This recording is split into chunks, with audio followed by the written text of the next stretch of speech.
and to help us bring proper understanding and clarity to this issue and whether we really have been able to disburse the first tranche and whether we require a second tranche is the Executive Director of Bastiat Ghana in the person of Dr. Tweneboa Senzo. Good afternoon, sir. Thank you for joining us. Good afternoon. Great. To start with, I believe when the first tranche came in, you kept an eye on development, government's disbursement and all of that. Do you think we've utilized it judiciously, for which reason we require or need a second tranche? Perfectly. Thank you, and my greetings to your viewers. First of all, we have to make it very clear.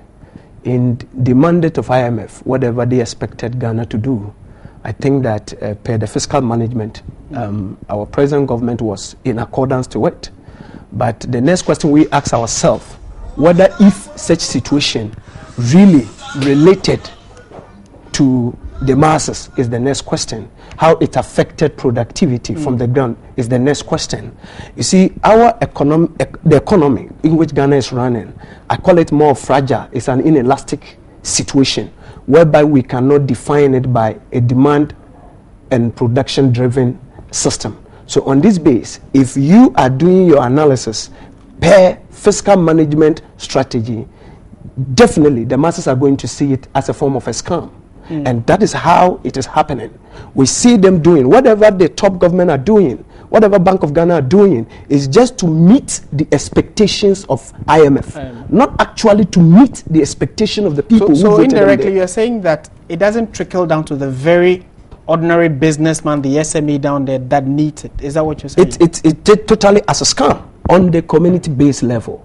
It is just on the top. That is why I said that if you understand the mandate upon which IMF is operating, then you come to understand that whatever they are doing is a form of making sure that they become disciplined with their fiscal management to meet the expectations so that they can get the other trend.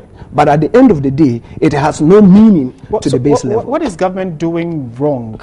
Or what is it that we are not doing, for which reason, like you're saying, it doesn't get down to the very bottom of the people who are directly affected? Initially, I think that it has started from the fundamental problem which started with the initial election to where the new government was initiated in. The challenge was most of the expenditures that were being made were more outrageous. It was built on the grounds that it was not of a cause of effect. Whatever we are spending, we are expecting a return. So it ended up that those problems are what has been rippling down to what we are facing today. So the form of management they are tending to do is, to me, as a strategy to cover up the mistakes of the past, which has no benefit to the system as presently and where we want to head towards. For the IMF to agree to give us a second tranche and probably looking forward to a third, then we are doing something right. Or because they cannot, out of the ordinary or out of the blue, give us the money, they also undertake some exercises to ensure that what they've given us, we are going according to them. Yes, they've given us rules to go by. But here is a case where they think that we have done well per our books.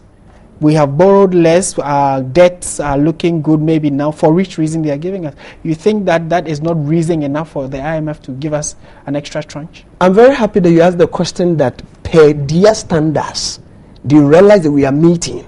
Their standard of expectation is trying to make sure you meet the balance deficit. The indiscipline of how you have spent so far, how to balance it, and that is their mandate. It never goes to how it's affecting productivity on the lower base. That is not part of their own project. It is that which the World Bank tried to intervene by tackling into some of the community projects whereby they can alleviate poverty.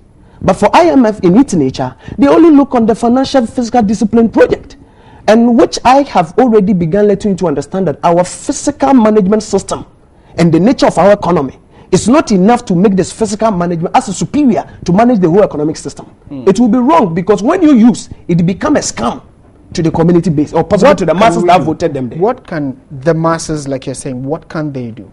No, the first aspect is, we are always hearing from the side of government, we are helping, empowering the SMEs, and so many. But I tell you, within our economy, we have more of micro enterprises than even the small scale we are talking about. We are saying government should begin rising up, stating good policies that will drive certain challenges and stop most of the time overburdening Because what we are seeing is that they are escalating fees more in most of the utilities, which is not making sense. It's tightening. You are not raising the standard of salary of your people, but you're already burdening them, and therefore it is just connoting to rising of crime.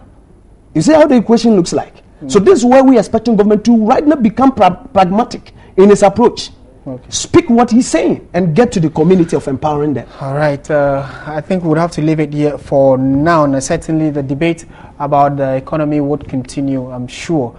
We've been speaking with to the executive director of Bastard Ghana, and they have raised concerns about government's, how government is dispensing and using the IMF money that they're giving us. It's only that they are following the conditions laid down by the IMF.